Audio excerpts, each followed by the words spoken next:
any worse. In that the girl, she didn't show up to the show to have her eye removed. And this guy, he wasn't like hunting for eyeball that night. I'm going to take an eye, somebody's eye. He's just doing that youthful dumbass thing. I'll jump off and, I'll do that thing. And so I wonder if he ever found out, if he had done that, what would that be like to walk around for the rest of your life knowing that you took the eye out of some innocent girl's head for no good reason other than, you had to do that thing that you do at every show, that every other male jack-off does at every single show. And it made me really check myself, because I'm not one who would inspire, like, hey, jump off the stage and beat. I would never do that. I had too many songs to get through. We were very utilitarian. Crank out these songs to the best of our ability. I would never say, hey, how y'all doing? There was none of that in that band. We just we'd plug in, turn on, and go. Like a lot of bands, they just want to lay it on you. And so I did not know how to change my conduct on stage to have eye removal no longer an option. So it didn't make me comport myself any differently. But it was one of those things that really made me see that there's some really lasting effects, lasting marks that we were going to leave with this, this crazy behavior that was around us at the time. And as your mother told you over and over again as a child, and you took that information, it meant nothing to you until it was too late. When she said, it's all fun and games until someone loses an eye. And it's true, but what you don't think is really a bad time ends up very quickly becoming one. And so what do? You yell at your audience, no losing eyes tonight! I don't know what the right thing was, so we just kept on playing. And months later, we're back in New York, and we're in a bigger venue, and the place is going nuts. And right up front are all these long hairs. And I'm not putting long-haired people, male or female, into the pejorative. I'm just saying that there was people with more hair than our usual demographic in those days in that city. And so they're looking up at me. Every time I look down, like, yeah! And I was always wary of people in the front row, because quite often they're there to antagonize, to pound my feet, or to yank the microphone cord, or sometimes to put out their cigarette in my leg to see what that was like, and I have the scars to prove it, or to see how long the singer could withstand a butane lighter underneath his scrotum before he screamed and clung to the ceiling. And all of these things happen to me, and I guess it's all just good fun until someone loses a ball. So anyway, I'm kind of nervous about these maniacs in front. Like, are they going to, beat me up or something? But they seem to be into it. And even the skinheads left them alone. Like, wow, the respect, because they're going nuts. And so we do the show, and the long-haired guys are up front giving us the big one the whole night long. And we finish the game, and we're passed out backstage. And in those days, a long time ago, they had not yet invented bottled mineral water, or at least maybe they had. They didn't have any backstage for us. And in those days, there was no icy buckets of bottled mineral water or other amenities waiting for us. Rarely was there a working toilet, and never a shower until Stockholm, 1984. And I remember walking off the stage back down to the dressing room, like, there's a shower. I could take a shower.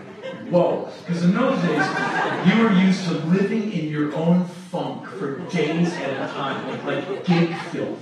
Where by day 3, you're... and you would stick to other members of the band, because you're all kind of spooned up in the back of the van. And I always end up with Bill, who was great in the wintertime, because he had a high metabolism and he was very furry. And I always kind of get next to Bill, because you would kind of get this pocket of warm air that would be incubating in all of that man fur that he had. He was like a Yeti with drumsticks. And sometimes we would have so much funk on us, like, you had to tear each other off each other, because, well, we were very close. Anyway, so we're back to, and there's a knock on the dressing room door. And this was not greeted well by us, because it's never going to be the door opens and in comes a bunch of hot, semi-naked, trick-ass bitches to initiate the orgy that never, ever, ever, ever happened to us. So it could be we're going to get mugged. Who knows what's on the other side of the door? So my bandmates are slinking to the back of the room. Henry, you open the door. You're the one who gets in fights. Thanks. And so I open the door. I have no idea what's on the other side. And what's on the other side, this is kind of adult man who starts digging his index finger into my chest. I'm a big rock schmo, see? I'm a big deal, see? I push a lot of rocks around, see? I got a band out here, you're gonna meet them, see? And before I can say, there's a band we're gonna meet, huh? Shoves me out of the way and ushers in these long-haired guys from the front of the stage. And they look at us and we look at them, and we go, and that's when Rock Schmo says, "This is Metallica!"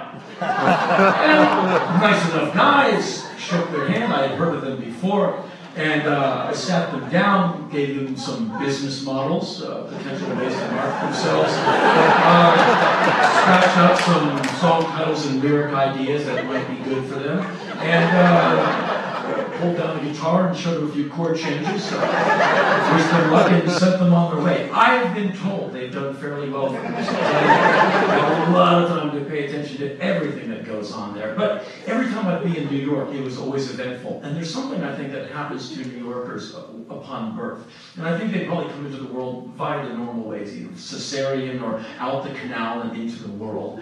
And somewhere they are imbued with all this buoyancy and resiliency and charisma, because New Yorkers are really something. As you remember, 2001, September 11th, they got visited with a whole lot of horror and a whole lot of awfulness, and New York collectively buckled. Didn't fall down, kind of went, whoa! And the next day went, now, and kept on going. And the spirit of those people are really something, and I really have come to love New Yorkers, which is kind of a weird, generic thing to say, because you can't like throw your arms around all of them at once. But it's a pretty amazing bunch of people. And so recently I was living there for a week. I was a temporary New Yorker. I love that. And I was living in a hotel on Waverly and 6th Avenue.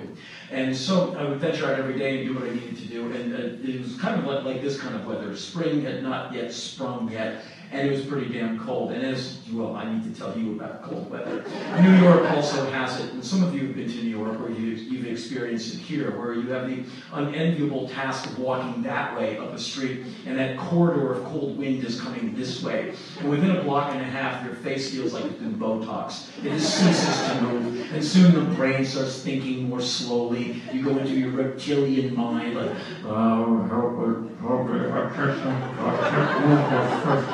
and I had to power walk 30 blocks up the street to go to the Fuse TV building across from Madison Square Garden to do an interview on Fuse TV. And I could have taken the N or the R train, I think, or I could have taken a taxi. And I'd love to say that I'm frugal, but that's too many syllables and not quite exact. I'm cheap.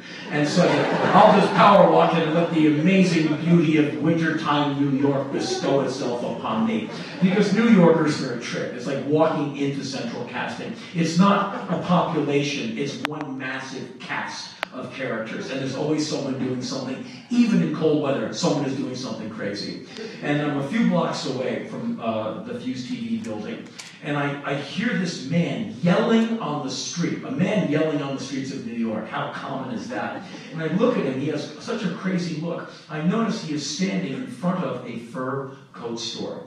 And imagine how hard it is to sell a fur coat, A, in our soft economy.